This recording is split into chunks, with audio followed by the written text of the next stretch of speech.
नमस्कार, यो AB news खबरको संकेत हो। तपाई अहिले एबी न्यूज @ 2 मा हुनुहुन्छ। म एलिजा लामिछाने। प्रारम्भमा मूल खबर। गठबन्धनलाई अप्ठ्यारो पार्न अर्थमन्त्रीको विषयमा उचालिएको माओवादी अध्यक्ष दाहालको आरोप। शर्माले राजीनामा दिएर नैतिकता प्रदर्शन गरेको जिकिर। नागरिकता विधेयक फिर्ता लिँदै सरकार। आजको प्रतिनिधि सभा बैठकमा गृहमन्त्री खाँडले विधेयक फिर्ता लिने कार्यसूची।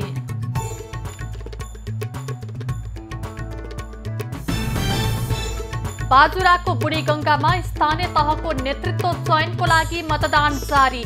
त्रिशक्ति मावि मतदान केन्द्रमा तनाव भएपछि हवाई फायर। रोपाई गर्ने समयमा मलको चरम अभाव भएपछि झापाका किसान मारमा। यो वर्ष धान उत्पादनमा कमी आउने अनुमान। अब अहिलेसम्म मल अभाव छ, मल पाएको छैन। र बेलायती प्रधानमन्त्री जोन्सनलाई राजीनामा दिन दबाव। हालसम्म 34 जना मन्त्री र सल्लाहकारद्वारा राजीनामा।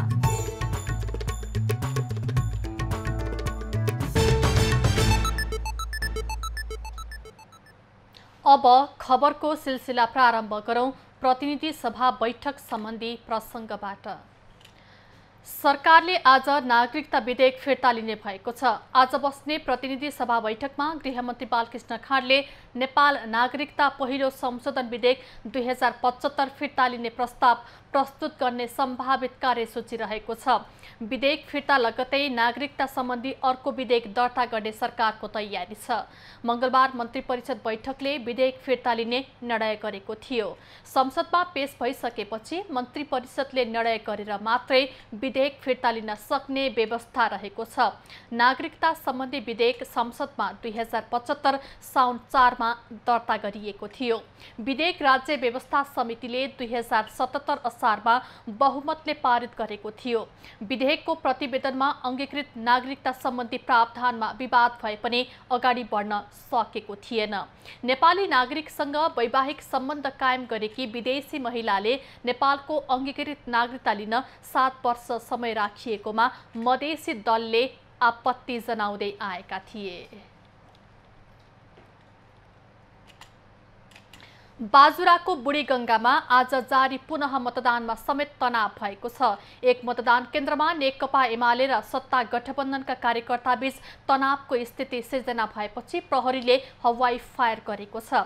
बुढीगङ्गा नगरपालिकाको 9 को त्रिशक्ति मावि मतदान केन्द्रमा तनाव सिर्जना भएपछि करिब 35 मिनट मतदान स्थगित भएको हो। सो क्रममा स्थिति नियन्त्रणमा लिन प्रहरीले हवाई फायर गरेको थियो।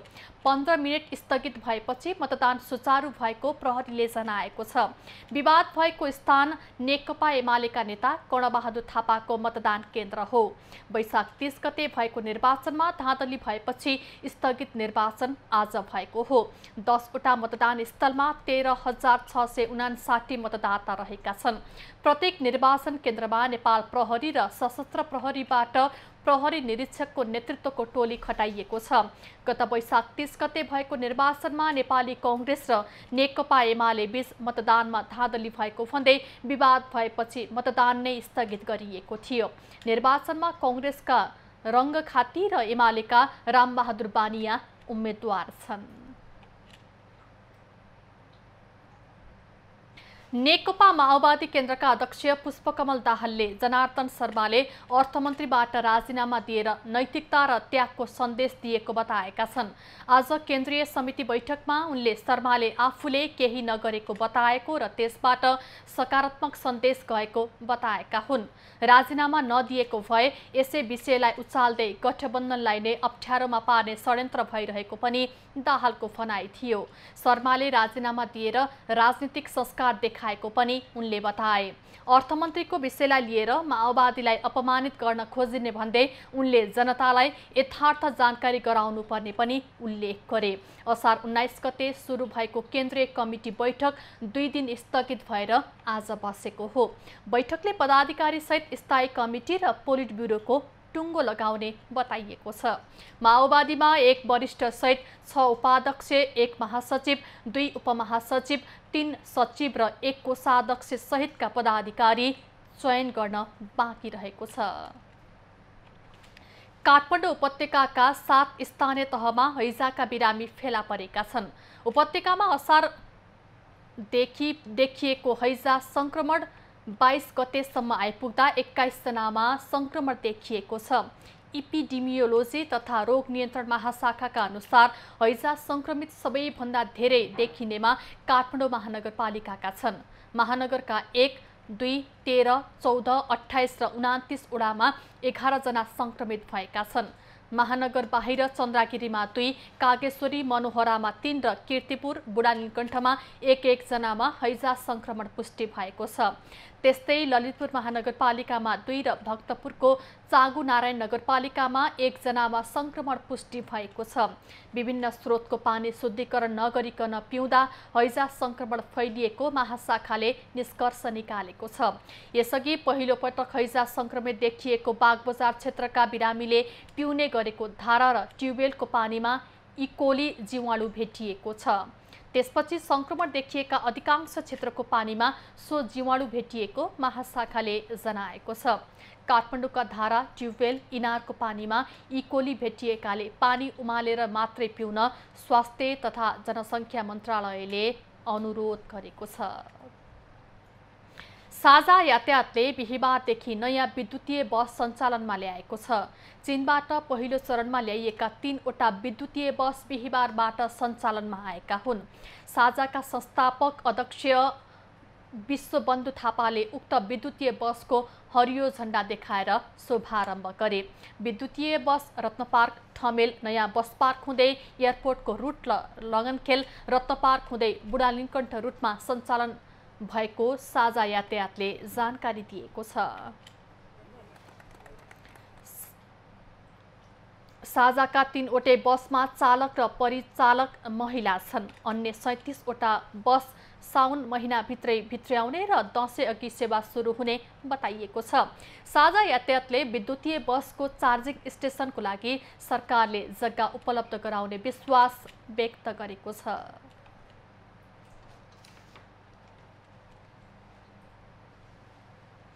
दर्शकवृन्द, नेकपा माओवादी केन्द्रको केन्द्रीय कमिटी बैठक अहिले प्रज्ञा भवन कमलादीमा बसिरहेको छ र यसै विषयमा थप जानकारी दिन प्रज्ञा भवन कमलादीबाट हाम्रा खबरदाता अजय खत्री प्रत्यक्ष सम्पर्कमा जोडिनु भएको छ।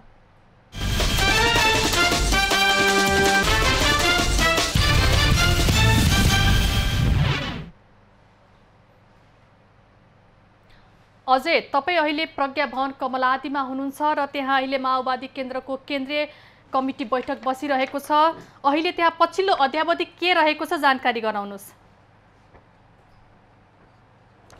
एलिजा, नेकपा माओवादी केन्द्रको केन्द्रीय कमिटीको तेस्रो दिनको बैठक अहिले प्रज्ञा भवनमा जारी रहेको अवस्था छ र आजको नेकपा माओवादी केन्द्रको यो केन्द्रीय कमिटीको बैठकलाई विशेष गरी हेरिएको पनि छ। त्यो कुन अर्थमा पनि भन्दा लामो समयदेखि गत पुसमा नेकपा माओवादी केन्द्रले आफ्नो 8औं महाधिवेशन गरेको थियो र त्यस महाधिवेशनबाट उसले आफ्ना पदाधिकारी लगायतका अन्य कमिटीहरू टुङ्गो लगाउन सकेको अवस्था थिएन भने यो अहिले भइरहेको केन्द्रीय समितिको बैठकबाट ती बाँकी रहेका कमिटी र पदाधिकारीहरू टुङ्गो लगाउने भन्नेको हिसाबले पनि आजको यो केन्द्रीय कमिटीको बैठकलाई विशेष रूपमा हेरिएको छ र यसअघि बसेको योभन्दा अगाडि 2 दिन बसिसकेको नेकपा माओवादी केन्द्रको केन्द्रीय कमिटीको बैठकले नेकपा माओवादी केन्द्रका अध्यक्ष पुष्पकमल दाहाल प्रचण्डलाई पदाधिकारीहरू टुङ्गाउनका लागि जिम्मेवारी दिएको छ भने सम्भवतः आज उनले ती बाँकी रहेका पदाधिकारीहरू प्रस्ताव गर्ने भनेर पनि भनिएको छ र जसरी पछिल्लो समय जुन चर्चामा रहेका वर्षमान पुन र जनार्दन शर्मालाई नेकपा माओवादी केन्द्रको भावी महासचिवको रूपमा हेरिएको छ र उनीहरू दुवैजना नै पछिल्लो समय चर्चामा रहेका छन् भने सम्भवतः आज यो जुन अन्तिम दिनको नेकपा माओवादी केन्द्रको केन्द्रीय कमिटीको बैठक जारी छ, यसले पदाधिकारी टुङ्गो लगाउने अवस्था पनि रहेको छ। यद्यपि अब यो बैठकमा के कुराहरू भए र कुन विषयहरूले स्थान पाए यो विषयमा थप जानकारी दिनका लागि हामीसँग नेकपा माओवादी केन्द्रका केन्द्रीय सदस्य अनिल शर्मा यति बेला हामीसँग हुनुहुन्छ। समग्र विषयमा हामी उहाँसँगबाट नै यो केन्द्रीय कमिटीको बैठकको जानकारी लिन गइरहेका छौँ। एलिजा, जस्तो कि नेकपा माओवादी केन्द्रको आज तेस्रो दिनको यो केन्द्रीय कमिटीको बैठक चलिरहेको छ र यसलाई आज विशेष रूपमा पनि हेरिएको छ। यद्यपि पदाधिकारीहरू टुङ्ग्याउने हिसाबले यो विषय समग्र विषय आज तेस्रो दिनसम्म आउँदा के विषयहरूमा छलफल भए जानकारी गराउनुहोस् न। आज हामी तेस्रो दिनको बैठक बसिरहेका छौँ। पहिलो दिन हाम्रो रिपोर्टिङको कामहरू भयो। दोस्रो दिन हामीले अध्यक्ष कमरेडले तयार गरेको प्रतिवेदन, संक्षिप्त प्रतिवेदन थियो, त्यो प्रतिवेदन उपरको छलफल, प्रतिवेदन पेश र त्यो उपर छलफलको कुराहरू मा हामीले सक्यौँ। र आज अध्यक्ष कमरेडले रिपोर्टमा उठेका विषयहरू र प्रतिवेदनको बारेमा उठेका प्रश्नहरूको बारेमा प्रस्ट्याउने काम सक्नुभएको छ। कुन कुन विषयहरू उठेका थिए, के विषयमा चाहिँ उहाँले जवाफ दिनुभयो, त्यो पनि समग्रमा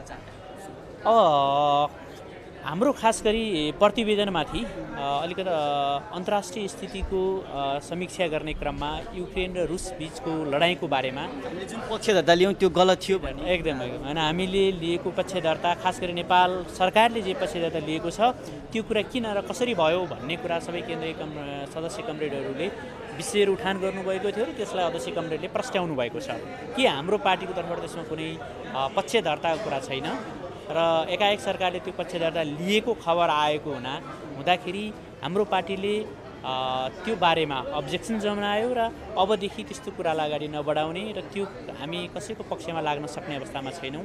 हामी असंलग्न नीतिलाई नै अवलम्बन गर्नुपर्छ भन्ने। तपाईँहरूको यो केन्द्रीय कमिटीको बैठक चाहिँ 19 गतेदेखि 21 गतेसम्मलाई भनिएको थियो। 2 दिन त भयो, पछिल्लो 2 दिन चाहिँ स्थगन भयो। त्यसमा चाहिँ जुन तपाईँहरूको पार्टीले सम्हालेको अर्थ मन्त्रालय छ त्यो विवादित बन्यो, त्यसको कुराले चाहिँ स्थगन भएको भनिएको थियो, त्यो कुरा नि उठ्यो। त्यस कारणले स्थगन भएको होइन, 2 दिन हल्ला भयो। म त्यसैले तपाईँलाई क्लियर के गर्न चाहन्छु, तपाईँ मार्फत होइन, हल्लामा भ्रममा पर्नुभएका सबैलाई हाम्रो 2 दिन लगातार बैठक चल्यो र तेस्रो दिन हाम्रो जहाँ थियो त्यो क्रममा अलिकति होमवर्क गर्नुपर्ने थियो होइन। आएका प्रतिवेदनकामा उठेका विषयहरूको बारेमा, रिपोर्टिङहरूको बारेमा र खास गरी हाम्रो सङ्गठनात्मक होइन, हाम्रो पोलिट ब्युरोको निर्माण, स्थायी कमिटीको निर्माण, पदाधिकारीको निर्माणका विषयहरू पनि होइन तयारी गर्नुपर्ने भएपछि त्यो तयारी नपुग्ने भएपछि दोस्रो दिन हाम्रो बैठक सारिएको थियो। दोस्रो अघि भनेको विषयले चाहिँ स्थान पाए कि पाएन होइन, त्यो विषयले नै होइन, मैले तपाईँलाई क्लियर गर्न खोजेको त्यो त हाम्रो सङ्गठनात्मक तयारी अध्यक्षको नपुगेको हुनाले भएको हो होइन। र त्यो तयारी पुरा भइसकेपछि अर्को दिन हाम्रो बैठक बस्नु पर्थ्यो। अर्को दिन बैठक बस्ने बेला सबै हामी जम्मा भएका थियौँ। खास कुरा के भयो भने संसदमा विधेयकको बारेमा, खास गरी नागरिकता विधेयक जो पेश भएको थियो त्यसलाई फिर्ता लिनलाई बहुमत सांसद चाहिन्थ्यो र सरकार र खास गरी गठबन्धन संलग्न होइन सबै दलहरूले सांसदहरूलाई व्हिप जारी गरेको थियो होइन। र त्यो व्हिप मार्फत होइन अब त्यो विधेयक फिर्ता लिने होइन फोरम पुर्याउनको लागि त्यसकारण हाम्रो नेताहरू त्यहाँ अल्झिनुभयो र सँगसँगै फेरि हाम्रो यो अहिले चलिरहेको अर्थमन्त्रीको विषयमा उठाएका प्रश्नहरू छन् त्यसको समिति आदि त्यसले गर्दा टाइम लाग्ने भएको हुनाले आज यो बैठक सरेको। भने अर्थमन्त्रीको कुराले स्थान पाएन, त्यो विषयले यहाँ त हाम्रो छलफल त भयो, कुरा बाहिर आएको छ त्यो अनुसार चाहिँ हामीले सुनेको अनुसार र बाहिर आएको कुरा अनुसार चाहिँ उहाँले जसरी राजीनामा दिनुभयो त्यसलाई चाहिँ नैतिकताको हिसाबले राम्रो काम गर्नुभयो भनेर अध्यक्ष प्रचण्डले भन्नुभयो भन्ने किसिमको कुरा पनि पाइयो। होइन, त्यो कुराको मैले भनेको त्यस कारणले बैठक रोकिएको होइन होइन। तर त्यो कुरा के भयो भने त्यो बिचमा बसेको हाम्रो नेताहरूको बैठकमा होमवर्कको बैठकमा विषयहरू छलफल चल्यो र धेरै विषयहरू उठान भए र खास गरी प्रतिपक्षीहरूले उठान गरेका विषयहरू र त्यो विषयबाट अलि धेरै जनसमुदाय, युवा, सबै सेक्टरका मान्छेहरू अलि भ्रमित भयो जस्तो होइन।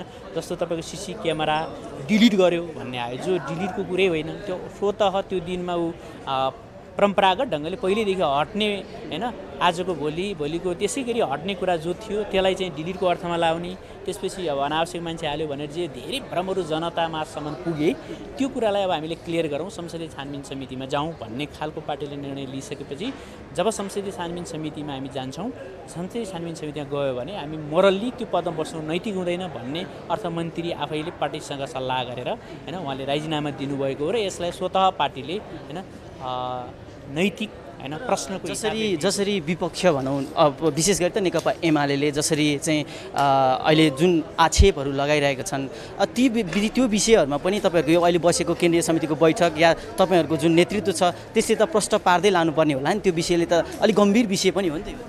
होइन, विषय गम्भीर हो, जे उठेको छ यो विषय एकदम गम्भीर नै हो।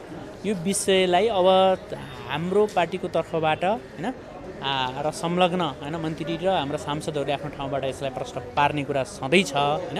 मूल कुरा के छ भन्दाखेरि बजेट बनाउने अर्थमन्त्रीको अधिकारको विषय हो। अर्थमन्त्रीले सबै खालका सल्लाह सुझाव राय सल्लाह सबै लिन सक्छ नेपाली जनताबाट, त्यहाँ पढ्ने साना स्कुले विद्यार्थीहरूदेखि लिएर हैन धेरै सिनियर र अनुभवी मान्छेहरूबाट हैन मलाई लाग्छ 3 महिनासम्म त्यो लगातार हैन सबैका सल्लाह सुझाव लिएर त्यो बनेको छ हैन। त्यसो भएको हुनाले मूल कुरा बजेट हैन सही बनेको छ, राम्रो बनेको छ। त्यसकारण यो सही बनेको बजेटलाई हिलो छ्याप्ने काम जे भएको छ यसलाई हिलो छ्याप्न दिनुहुन्न भनेर यो कदम चालिएको हो। अब अन्त्यमा आम चासोको रूपमा रहेको जुन तपाईँहरूले महाधिवेशनबाट टुङ्ग्याउन सक्नु भएन पदाधिकारी लगायतका कमिटीहरू, त्यो टुङ्गिने अवस्था छ? सम्भवतः उहाँले आज प्रस्ताव गर्नुहुन्छ भन्ने कुरो नि बाहिरिएको थियो के छ? हाम्रो केन्द्रीय समितिको एजेन्डामा नै यो कुरालाई प्रस्ताव अध्यक्षले गरिसक्नु भएको छ। अब मलाई लाग्छ यसपछि हाम्रो सङ्गठनात्मक छलफल हुन्छ, त्यसमा हाम्रो पदाधिकारीको बारेमा, हाम्रो थाई समितिको र पिबीको बारेमा सायद अब अध्यक्ष कमरेडले यहाँ प्रस्ताव गर्नुहुन्छ र हाम्रो त्यो विषयमा छलफल अगाडि बढ्छ। विशेष महाधिवेशनको नि कुरो उठेको भन्ने छ नि। हाम्रो अध्यक्षले स्पष्ट के भन्नुभएको छ भने आज पनि होइन हैन, त्यो हाम्रो महाधिवेशनकै सन्दर्भमा हामीले यसलाई 8औं महाधिवेशन मान्यौँ र 8औं महाधिवेशन मानिसकेपछि हामीले 8औं महाधिवेशनको तयारीका साथ यसलाई सम्पन्न गरेका छौँ। तर हाम्रो वैचारिक संश्लेषण गर्नुपर्ने, अहिलेका सबै कामहरूलाई संश्लेषण गर्नुपर्ने र हाम्रो पार्टीलाई साँच्चीकै अरूभन्दा फरक पार्टी हो। हामीले जे एजेन्डा ल्याएको थियौँ हाम्रो एजेन्डामाथि धुमिल बनाउने, सबैले त्यो एजेन्डालाई विकृति गराउने जे कोसिस गरिरहेका छन् त्यसलाई सुसङ्गठित गर्ने कुरा हैन लाई हामीले आजै वैचारिक छलफलको जरुरी छ। त्यो वैचारिक छलफल गर्नको लागि हामीले विशेष महाधिवेशन गर्न आवश्यक छ भन्ने कुरा त्यति बेला पनि भनिएको थियो र आज पनि अध्यक्ष कमरेडले यो विषयमा आज चाहिँ तपाईँले भन्नुपर्दाखेरि नेकपा माओवादी केन्द्रको सङ्गठन पुरा हुने अवस्था छ? पदाधिकारीहरू पाउने अवस्था छ? आज चाहिँ पदाधिकारीहरू पाउने अवस्था छ, पाउनु पर्दछ है। अब यो कुरामा हाम्रो रिपोर्टिङमा सबै हैन जो केन्द्रीय सदस्यहरू बोल्नुभयो या बोल्नु नभएका सबैको पनि एउटै मत के छ भन्दाखेरि हामीले हाम्रो पदाधिकारीको कुरालाई हामीले टुङ्ग्याएर जानुपर्दछ भन्ने छ हैन। र त्यो पदाधिकारीलाई टुङ्ग्याउनको लागि हामी जुनसुकै विधि हैन, अब एउटा चाहिँ हैन सर्वसहमत विधि पनि हुन सक्दछ, इलेक्सनको विधि पनि हामी तयार छौँ हैन भन्ने कुरामा हामीले हैन रिपोर्टिङमा त्यो कुरा उठाएका छौँ। र त्यसपछि फेरि सिनियर कमरेडहरूको बिचमा बसेको बैठकले हामी यो निर्वाचन प्रक्रियामा होइन सर्वसहमतका साथ हामी जानुपर्दछ भन्ने कुरामा अध्यक्षले छलफल गर्नुभएको छ। र जो दावेदार कमरेडहरू हुनुहुन्छ पदाधिकारीका उहाँहरूले पनि अध्यक्षलाई सजिलो हुन सक्ने गरी हैन हाम्रा अवस्थाहरू यिनी हुन् र अध्यक्षलाई सजिलो हुन सक्ने गरी तपाईँले पदाधिकारीको निर्माण गर्नुहोस् भनेर अध्यक्षलाई जिम्मा दिएको हुनाले हामीलाई के विश्वास छ भने यो केन्द्रीय समितिको बैठक र केन्द्रीय समितिको बैठकमा एजेन्डा पनि छ र यहाँ पदाधिकारी प्रस्ताव अध्यक्षले गर्नुहुनेछ भन्ने कुरामा हामी विश्वास छ। धन्यवाद। एलिजा, नेकपा माओवादी केन्द्रको तेस्रो दिनको जारी रहेको यो केन्द्रीय समितिको बैठकले सम्भवतः आज उहाँले पनि अनिल शर्माले पनि हामीलाई जानकारी गर्नुभयो, सम्भवतः आज जुन बाँकी रहेका कमिटीहरू र पदाधिकारीहरू जुन आम चासोको विषयमा रहेको छ त्यो पुरा हुने अवस्थामा रहेको छ भने पछिल्लो समय जुन विवादित बनेको अर्थ मन्त्रालय जो सम्हाल्नु भएको अर्थमन्त्री जनार्दन शर्मा हुनुहुन्थ्यो, उहाँको विषय लगायत विविध विषयमा नेकपा माओवादी केन्द्रको तेस्रो दिनसम्मको बैठकमा छलफल चलेको र सम्भवतः आज नेकपा माओवादी केन्द्रको पदाधिकारीहरू पुरा हुने अवस्था रहेको पनि उहाँले हामीलाई जानकारी गराउनु भयो। एलिजा, अझै जानकारीको लागि धन्यवाद। पछिल्लो अध्यावधिको लागि हामी तपाईसँग पुनः जोडिनेछौँ। दर्शकवृन्द, उहाँ हुनुहुन्थ्यो हाम्रा खबरदाता अजय खत्री प्रज्ञा भवन कमलादीबाट। अहिले नेकपा माओवादी केन्द्रको केन्द्रीय कमिटी बैठक बसिरहेको छ र बैठकले पदाधिकारीसहित स्थायी कमिटी र पोलिट ब्युरोको टुङ्गो लगाउने पनि बताइएको छ। हामीलाई यसै विषयमा जानकारी गराउँदै हुनुहुन्थ्यो। अब लागौँ बाँकी खबरतर्फ। प्रतिनिधि सभाको राज्य व्यवस्था तथा सुशासन समितिले काठमाडौँ उपत्यकाको सुरक्षा व्यवस्था नेपाल प्रहरीकै मातहतमा राख्ने गरी सहमति जुटाएको छ। आज सिंहदरबारमा बसेको समितिको बैठकले नेपाल प्रहरी र प्रदेश प्रहरी कार्य सञ्चालन सुपरिवेक्षण र समन्वय पहिलो संशोधन विधेयक 2079 को मस्यौदामा उपत्यकाको सुरक्षा व्यवस्था नेपाल प्रहरीले हेर्ने व्यवस्था गर्ने निर्णय गरेको हो। काठमाडौँ, ललितपुर र भक्तपुर प्रदेश सरकार अन्तर्गत पर्ने जिल्ला भए पनि सङ्घीय राजधानी समेत भएकाले केन्द्र मातहत राख्ने सहमति समितिले जुटाएको हो। काठमाडौँ उपत्यकाको सुरक्षा जिम्मा नेपाल प्रहरीले नै हेर्ने गरी विधेयकमा व्यवस्था गर्न समिति सदस्यहरूले पनि सुझाव दिएका थिए। सरकारले दफा 4 मा संशोधन गर्दै नेपाल प्रहरीले प्रदेश प्रहरीसँग समन्वय गरेर काठमाडौँ उपत्यकाको सुरक्षा व्यवस्था गर्नेछ भन्ने उल्लेख गरेको छ। खबरको सिलसिला अझै जारी छ, हामी सँगै रहनुहोला। अब बाँकी खबर। खेती गर्ने समयमा वर्षेनी हुने रासायनिक मलको अभावबाट यसपटक पनि झापाका किसानले हैरानी खेप्नु परेको छ। धान खेतीको लागि खेत खनजोत गरिरहेका जिल्लाका किसान असार सकिनै लाग्दा पनि रासायनिक मल नपाउँदा चिन्तित छन्।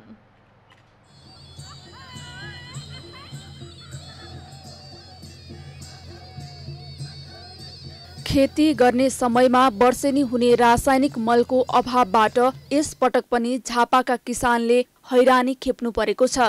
धान खेतीका लागि खेत खनजोत गरिरहेका जिल्लाका किसानले असार सकिने लाग्दा पनि रासायनिक मल पाएका छैनन्।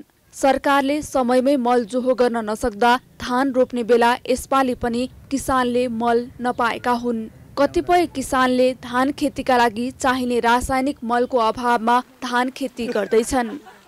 धान रोप्ने सिजन सुरु भइसकेको छ, असार मध्य भइसकेको छ, तर अब अहिलेसम्म मल अभाव छ, मल पाएको छैन। बजारमा मल पनि छैन। सामग्री संस्थानले अहिलेसम्म मल उपलब्ध गराउन सकेको छैन र मलको अभावै हामीले चाहिँ अनुभव गरिरहेको छ। मल माग्दै आउने किसानको संख्या त ठुलो छ, तर विक्रेताले पनि किसानले भने अनुसार मल दिन सकिरहेका छैनन्। डिमान्ड तपाईँको एकदमै हुन्छ है किसानहरूलाई। चाहिन त अब 100-200 बोरा चाहिन्छ, अब उ गरो कोटामा पाइन्छ 20 बोरा मात्र। मान्छेहरू फर्किरहेछन्, जहिले आउँछन् गनगन गर्छन्, मल आएन भन्छन्। सरकारले उपलब्ध गराएको अनुदानको मल कृषि सामग्री कम्पनी लिमिटेड बिर्तामोडले पहिलो चरणमा जिल्लाका किसानहरूका लागि सहकारी संस्था मार्फत कोटा निर्धारणका आधारमा रासायनिक मल वितरण गरिसकेको जनाएको छ। रोपाई गर्ने मध्य समयमा कम्पनीको गोदाममा रासायनिक मलको मौजात छैन। दोस्रो चरणका लागि किसानले साउन दोस्रो सातासम्म पर्खनुपर्ने कार्यालयले जनाएको छ। अहिले रोपाई ठिक्क सुरु भएको छ, अब अफिसमा मल छैन।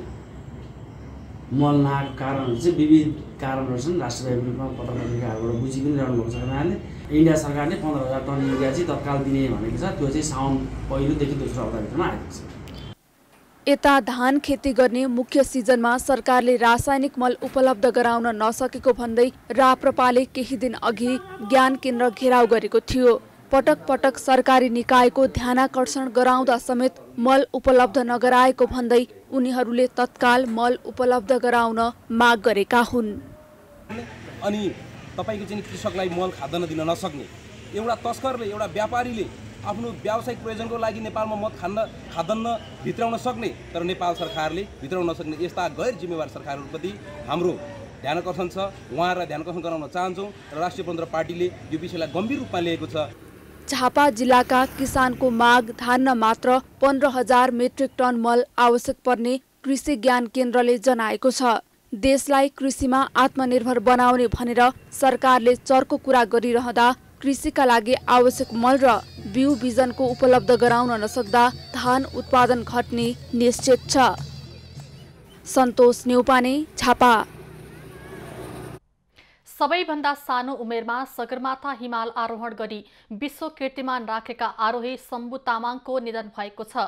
लामो समयदेखि क्यान्सर रोगबाट पीडित भएका तामाङको 70 वर्षको उमेरमा ललितपुरको हरिसिद्धि स्थित क्यान्सर अस्पतालमा आज बिहान निधन भएको हो। उनले 17 वर्ष 6 महिना 15 दिनको उमेरमा सगरमाथा आरोहण गरेर कीर्तिमान कायम गरेका थिए। उनले सन् 1973 मे 5 तारिकका दिन सगरमाथाको आरोहण गरेका थिए। तामाङद्वारा स्थापित विश्व रेकर्ड सन् 2001 मा अर्का नेपाली आरोही टेम्बा छिरिङले 16 वर्षको उमेरमा सगरमाथा आरोहण गरेपछि मात्र तोडिएको थियो। सिन्धुपाल्चोकको लिसङ्खु पाखर घर भएका तामाङ काठमाडौँको महाराजगञ्जमा बस्दै आएका थिए। रामेछापमा मन्थली चिसापानी पुराना गाउँ सडकको निर्माण कार्य अलपत्र अवस्थामा रहेको छ। कांग्रेस रामेछाप सभापति पूर्णबहादुर तामाङको कान्छाराम कन्स्ट्रक्सनले जिम्मा लिएर सडक लामो समयदेखि अलपत्र अवस्थामा रहेको हो। 6 महिना यतादेखि सडकको कुनै पनि काम नभएको र ठेकेदार र कर्मचारी पनि नदेखिएको स्थानीय र जनप्रतिनिधि बताउँछन्। खुल्ली भइरहेछ, पानी जमिरहेछ, गाडी घोडा हिँड्नलाई गाह्रो भइरहेछ, मान्छेहरूलाई पनि पहिरो गइरहेछ जताततै। अब यो पहिल्यै पिच गर्नुपर्ने, अहिलेसम्म पिच गरेको छैन, के गरे हो। अब उहाँले त्यतिखेरै भन्नुभएको थियो मलाई कि यहाँ चाहिँ ढलान छ भन्नुहुन्थ्यो, आखिरी ढलान सलान केही रहन्छ। अहिले आउँदाखेरि यो चाहिँ सडक चाहिँ नालीको रूपमा परिणत भएको छ। मैले पटक पटक भनेको छु, अस्ति उहाँहरूकै कारणले चाहिँ काभ्रे भन्ने खेतमा चाहिँ नाली पसेर पानी सडकको पानी पसेर चाहिँ बगरमा परिणत हुने अवस्था आइपरेको छ। सडक निर्माणको काम अलपत्र छाडेको कारण सडकको भल व्यक्तिको घर र खेतमा पसेर क्षति गरेको छ।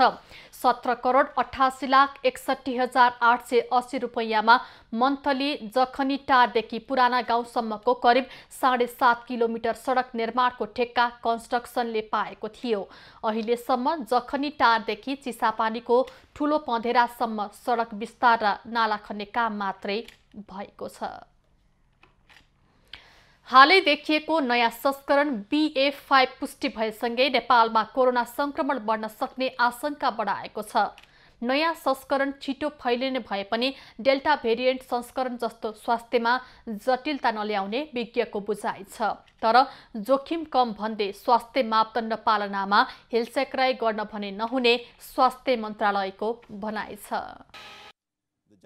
युरोप र अफ्रिकामा फैलिएको कोरोना भाइरसको ओमिक्रोन BA.5 उपप्रजाति नेपालमा पनि पुष्टि भएको छ। असार 15 गते कोभिड पुष्टि भएका व्यक्तिको जिन सिक्वेन्सिङ गर्दा 17 गते BA.5 भेटिएको हो। BA.4 र BA.5 संस्करण 2 नयाँ उपप्रजातिका कारण कोरोना भाइरस संक्रमण दर विश्वभर पुनः बढिरहेको छ। तर अहिले देखिएका कोरोनाका नयाँ प्रजाति कुनै नयाँ भने होइन। यो ओमिक्रोनको नयाँ स्वरूप मात्र हो र भाइरसको स्वरूप परिवर्तन हुनु सामान्य प्रक्रियामा नै मान्ने गरिन्छ। अहिले नेपालमा पुष्टि भएको नयाँ प्रजाति डेल्टा संस्करण जस्तो घातक नभएको विज्ञ बताउँछन्। तर यो छिटो फैलिने हुँदा संक्रमितको संख्या बढ्न सक्ने जोखिम भने बढाएको छ। हामीले जेठको अन्त्यसम्ममा संक्रमण पुष्टि हुने संख्या निकै कम्ती हो। अहिले असारको हामी अन्त्यतिर आउँदाखेरि त्यो संख्या बढेर गएको छ। संक्रमण पुष्टि हुने दर पनि बढेर गएको छ। यो दर यही गतिमा अगाडि बढ्यो भने त्यसले अलिकति चुनौती थप्छ कि भनेर हामी चिन्तित भएको कारण चाहिँ त्यो। तथ्याङ्क हेर्दा गत महिनाको तुलनामा असार महिनाको पहिलो सातादेखि नै बिस्तारै कोरोना संक्रमितको संख्या बढ्ने क्रममा देखिन्छ। स्वास्थ्य मन्त्रालयको तथ्याङ्क अनुसार गत सोमबार मात्र 40 जना नयाँ संक्रमित थपिएका थिए भने यो संख्या मंगलबारसम्म आइपुग्दा बढेर 90 पुगेको छ। कोरोना भाइरसको नयाँ संस्करण देखिनु र संक्रमितको संख्या समेत बढ्नुले कोरोना संक्रमणको अर्को लहर निम्तिने डर समेत उत्पन्न गराएको छ।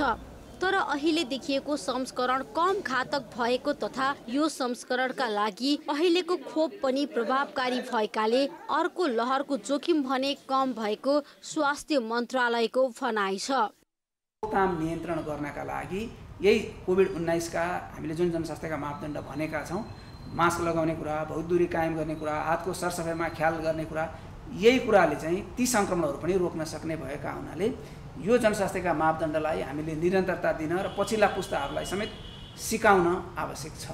ओमिक्रोन संस्करण कोरोना भाइरसका अघिल्ला उत्परिवर्तनहरू भन्दा कम घातक देखिएको प्रारम्भिक विवरणहरू आए पनि यसबारे विस्तृत अध्ययन भने बाँकी छ। तसर्थ कोरोना भाइरसबाट बच्न स्वास्थ्य मापदण्डको पालना तथा खोप लगाउनु नै उत्तम उपाय भएको विज्ञको बुझाइ छ।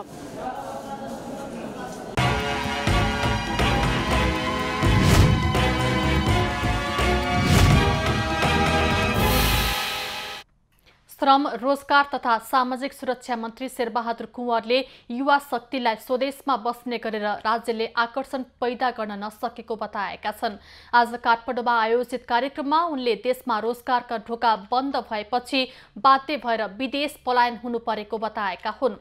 मन्त्री कुँवरले सरकारले स्वरोजगारलाई उच्च प्राथमिकतामा राखेर विदेशी पलायन भइरहेका युवा शक्तिलाई देशमै रोजगारको वातावरण सिर्जना गर्न सके मात्रै देश समृद्धिको दिशातर्फ अघि बढ्ने पनि बताए। मुख्य कुरा भनेको व्यवस्थापनको। हामीले हरेक चिजलाई हामी भित्र छरिएर रहेका हरेक चिजहरूलाई ठिक ढङ्गले व्यवस्थापन गर्न सक्यौँ भने त्यसले महत्त्वपूर्ण उपलब्धिहरू लिन्छ। मन्त्री कुँवरले राज्यका नीति ऐन कानुनहरूलाई पनि परिमार्जित गर्दै स्वदेशमा नै कसरी सहुलियत दिने र उत्पादनमुखी कार्यहरू गर्ने भन्ने बारेमा सोच्न आवश्यक रहेको पनि बताए। उनले आयातमा मात्रै भर पर्ने हो भने देशको राजस्व व्यवस्थापन र विदेशी मुद्राको सञ्चित गर्न कठिन हुने पनि बताए। उनले सरकारले ल्याउने कुनै पनि ऐन कानुन जनता मारमा पर्ने किसिमको हुन नहुने उल्लेख गरे।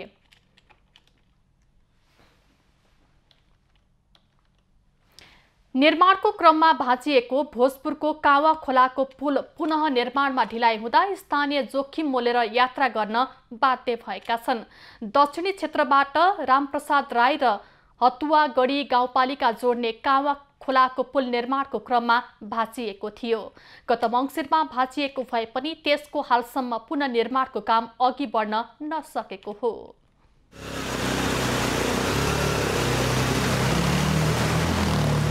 भोजपुरको कावा खोलामा जोखिम मोलेर स्थानीय यात्रा गर्न बाध्य छन्। पुल स्विस सरकारको लगानीमा 2076 फागुन 12मा शिलान्यास गरेर निर्माण थालिएको करिब 90% काम सकिएर ढलान गरेपछि पुल बीचमा भाँचिएपछि निर्माण अल्पत्र अवस्थामा छ।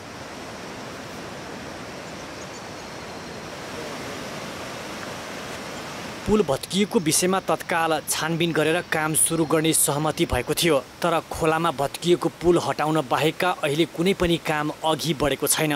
काममा ढिलाइ हुँदा स्थानीय भने ज्यान जोखिममा राखेर खोला तर्दै आएका छन्। पुल गलत प्राविधिक डिजाइनका कारण भाँचिएको स्थानीयको आरोप छ। उताको बाटो चुवार मोचोको बाटोमा अहिले गेटबोट चल्ने समस्या त्यो छँदैछ।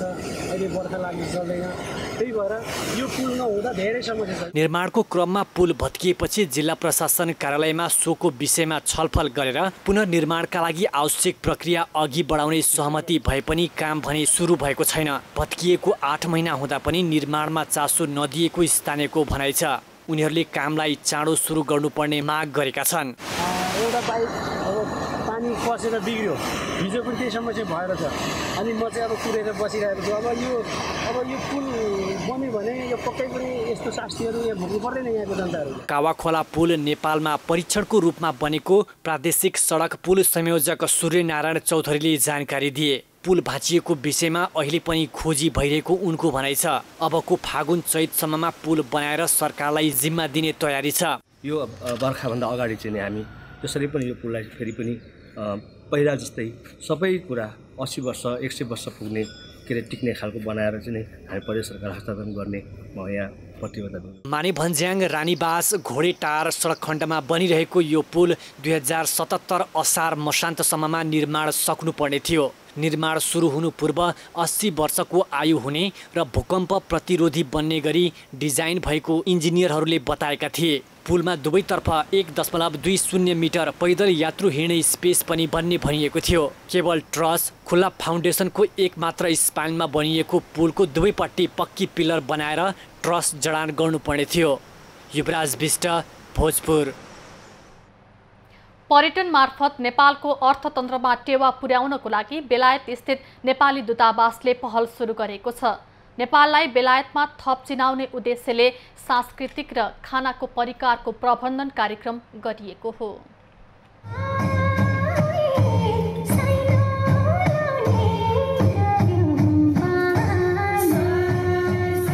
नेपालको पर्यटन प्रवर्धन तथा मुख्य पर्यटकीय क्षेत्र साथै नेपाली संस्कृति तथा खानाको परिकारको प्रवर्धन गर्ने उद्देश्यले असार 21 गते मङ्गलबार लन्डन स्थित नेपाली दूतावासमा एक कार्यक्रमको आयोजना गरिएको छ। नेपालको अर्थतन्त्रमा टेवा पुर्याउन पर्यटनको सम्भावना विषय कार्यक्रममा बेलायतका लागि नेपाली राजदूत ज्ञानचन्द्र आचार्य, बेलायतका लागि नेपाल पर्यटन बोर्डका जनसम्पर्क प्रतिनिधि महन्त श्रेष्ठ, बीबीसी मास्टर सेफ उपविजेता सन्तोष शाह लगायत बेलायतमा पर्यटन क्षेत्रमा आबद्ध विभिन्न सङ्घ संस्थाका प्रतिनिधिहरूले पर्यटन प्रवर्धन योजना तथा सम्भावनाको बारेमा जानकारी गराएका थिए। नेपाली खानाको परिकारको बारेमा अवगत गराउन बीबीसी मास्टर सेफ उपविजेता सन्तोष शाह आफै सहभागी भएका थिए। नेपालको फुडप्रति र टुरिज्मको प्रति पनि धेरै मेरो प्लानहरू छ।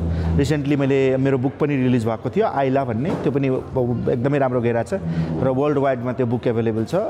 र मेरो नेपालमा यहाँबाट केही ब्रान्डहरू जस्तै क्रिएट गर्ने, रेस्टुरेन्ट चेनहरू बनाउने, त्यस्तो पनि प्रोजेक्टहरू अलिक स्लोली छ तर आइरहेछ। यहाँ पनि नेपालको फुडलाई यहाँ ल्याएर ब्रान्ड बनाउने र यहाँको यतातिरको चलेको फुडलाई नेपाललाई कन्ट्रिब्युट गर्ने भनेर प्लानहरू छ। र अर्को बुक पनि म लेखिरहेको छु हिमालयन क्युजिन भन्ने, म फाइन डाइनिङ रेस्टुरेन्ट खोल्ने प्लानमा पनि छु। र नेपाल फुडको प्रमोसनको लागि भर्खरै तपाईँले हेर्नुभयो होला BBC को मास्टर सेफको पुरै टिमै लिएर म गएर त्यो कति राम्रो बुस्ट भएको थियो र नेपाल टुरिज्मलाई अलिकति पनि सहयोग मिलेको छ भने म त्यसको लागि धन्यवाद भन्न चाहन्छु सबैजनालाई। नेपालको विदेशी मुद्राको प्रमुख स्रोतको रूपमा रहेको पर्यटन क्षेत्रको विकास तथा प्रवर्धनका लागि नेपाल सरकारले विदेश स्थित कूटनैतिक नियोग, नेपाल पर्यटन बोर्डका जनसम्पर्क प्रतिनिधिहरू, NRNA, विदेश स्थित विभिन्न सङ्घ संस्था तथा पर्यटनसँग सम्बन्धित निकायसँग समन्वय गरी पर्याप्त प्रचार प्रसार गर्न जरुरत देखिन्छ। अर्कोतिर नेपाल आएका पर्यटकहरूलाई आवश्यकता अनुसार सहज तथा भ्रमणका बेला सुविधा प्रदान गर्न सके उनीहरूबाटै थप प्रचार प्रसार हुन सक्छ। साथै नेपालको छवि विश्वमा उच्च राख्न टेवा समेत पुग्ने विश्वास गरिएको छ। एभेन्यूज खबरका लागि एभरेस्ट गौतम, लन्डन।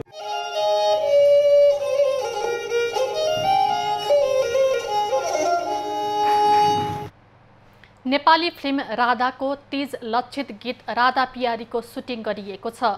पशुपतिमा छायाङ्कन गरिएको गीतमा लामो समयपछि फिल्मी क्षेत्रमा कमब्याक गरेकी प्रियङ्का कार्की र सृष्टि श्रेष्ठको गीतमा मुख्य अभिनय रहेको छ। फिल्म राधामा तीजको दृश्य रहेकाले त्यसलाई समेट्न गीत सुटिङ गरिएको निर्माण पक्षले जनाएको छ।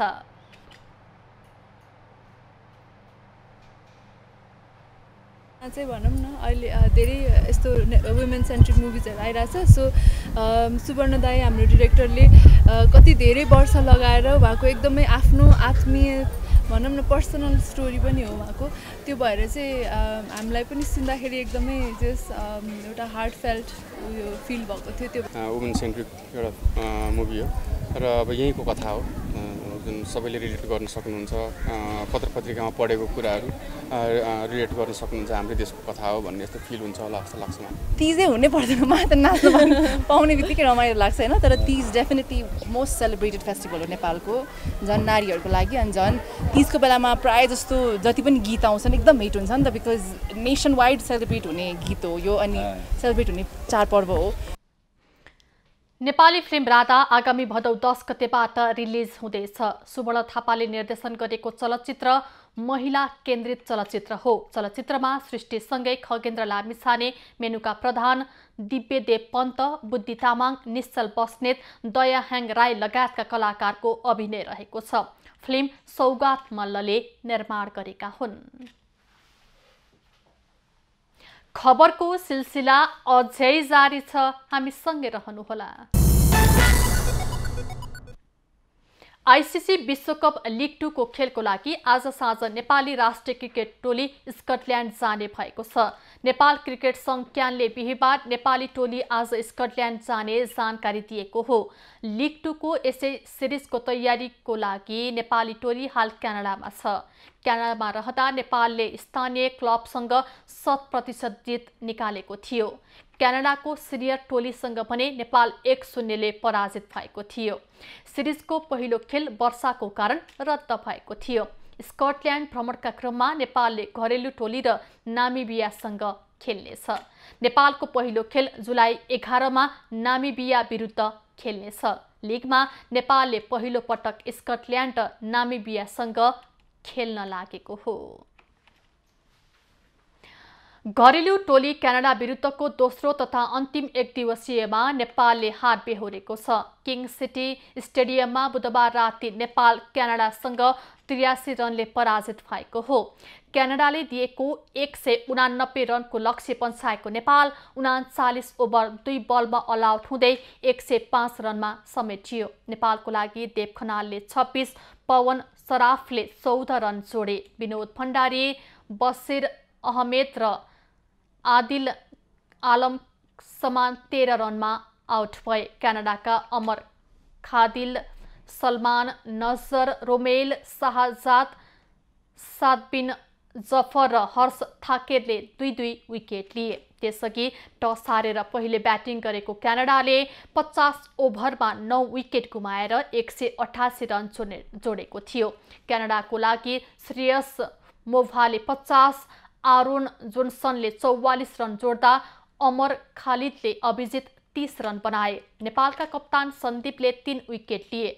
दिपेन्द्रले 2 तथा बसिर अहमेद, किशोर महतो, करण केसी र आदिल आलमले 1-1 विकेट लिए। नेपाल 2 खेलको 1 दिवसीय सिरिजको लागि क्यानाडा पुगेको हो, तर पहिलो 1 दिवसीय भने वर्षाको कारण रद्द भएको थियो। विश्वकप लिग 2 अन्तर्गत स्कटल्यान्डमा आयोजना हुने त्रिकोणात्मक 1 दिवसीय सिरिज अघि नेपालले क्यानाडाको भ्रमण गरेको हो। अब नेपाली टोली स्कटल्यान्ड प्रस्थान गर्नेछ। नेपालले स्कटल्यान्डमा हुने लिग 2 अन्तर्गतको सिरिजमा घरेलु टोली र नामिबियासँग खेल्नेछ। थाइल्यान्ड भ्रमणमा रहेको नेपालको ए डिभिजन एनआरटीले स्थानीय क्लब कामेस बिन्टिन युनिभर्सिटी एफसीसँग प्रतिस्पर्धा गर्दैछ। एनआरटीले पहिलो मैत्रीपूर्ण अन्तर्गत दिउँसो 2:45 बजे कामेकसँग खेल्न लागेको हो। प्री सिजनको तयारीको लागि थाइल्यान्ड पुगेको एनआरटीले थप 2 क्लबसँग मैत्रीपूर्ण खेल खेल्नेछ।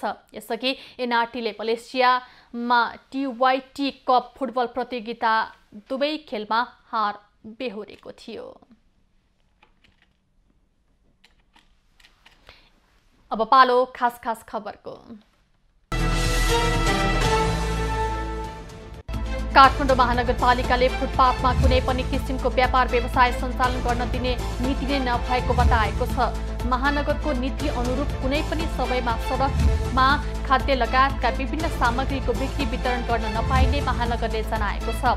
महानगरले नगद प्रहरीलाई दिएका मध्ये पहिलो जिम्मेवारी नै फुटपाथ सडक पेटी व्यवस्थापन भएको महानगरको भनाइ छ। पूर्व राजा ज्ञानेन्द्र शाहको 76औं जन्मोत्सव आज उनका शुभेच्छकहरूले विभिन्न कार्यक्रम गरेर मनाउँदैछन्। पूर्व राजा शाहले 3 वर्षदेखि सार्वजनिक समारोह गरी जन्मोत्सव मनाएका छैनन्। यो वर्ष पनि उनी जन्मोत्सवमा पूर्व रानी कोमलका साथ थाइल्यान्डको राजधानी बेङ्ककमा छन्। उनले यो वर्ष सबै आफन्तसँगै बसेर विदेशमा जन्मोत्सव मनाउने बताइएको छ।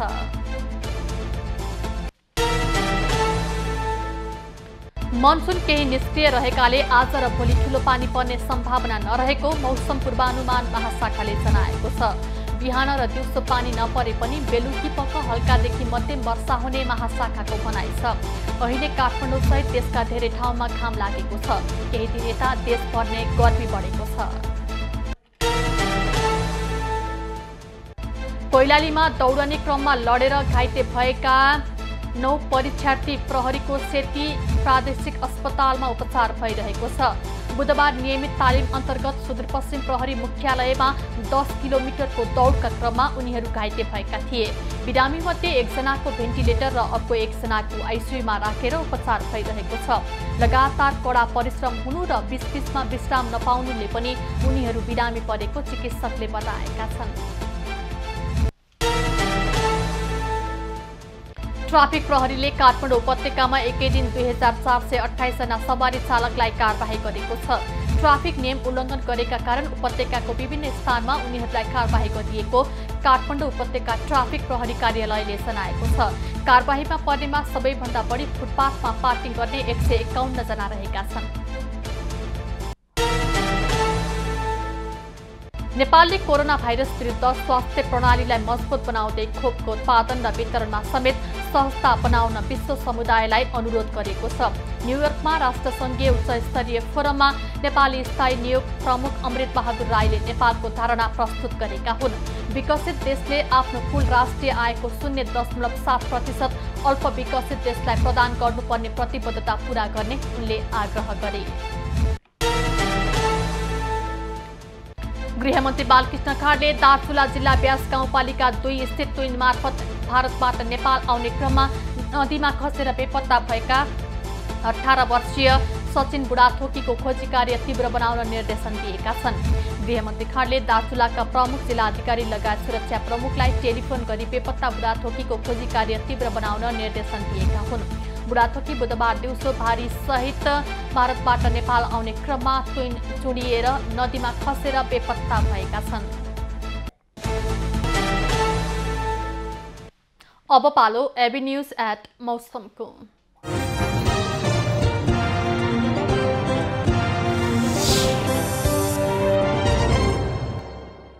हाल देशका गण्डकी, लुम्बिनी, कर्णाली र सुदूरपश्चिम प्रदेशमा सामान्य बदली रही बाँकी प्रदेशमा आंशिकदेखि सामान्य बदली रहेको छ। आज देशका पहाडी भूभागका केही स्थानहरूमा हल्कादेखि मध्यम वर्षा तथा बाँकी भूभागका थोरै स्थानहरूमा हल्का वर्षाको सम्भावना रहेको जल तथा मौसम पूर्वानुमान महाशाखाले जनाएको छ। काठमाडौँ उपत्यकाको आजको अधिकतम तापक्रम 30 डिग्री सेल्सियस र न्यूनतम तापक्रम 21 डिग्री सेल्सियस बीच रहने अनुमान गरिएको छ। आज सूर्योदय बिहान 5 बजेर 14 मिनटमा भयो भने सूर्यास्त साँझ 7 बजेर 3 मिनटमा हुनेछ। आज देशभरको मौसम कस्तो रहला त हेरौं देशका विभिन्न स्थानको अनुमानित मौसमी अवस्था।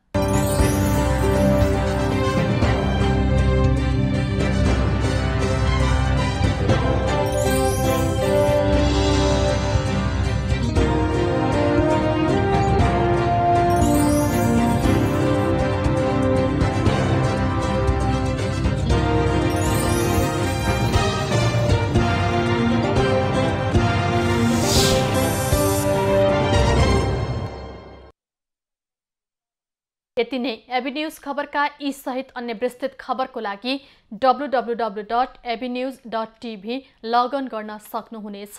युट्युब, फेसबुक र ट्विटरमा पनि हामीलाई फलो गर्न सकिनेछ। खबरभित्रको खबरको लागि हेर्दै रहनुहोला एबी न्यूज खबर। नमस्कार।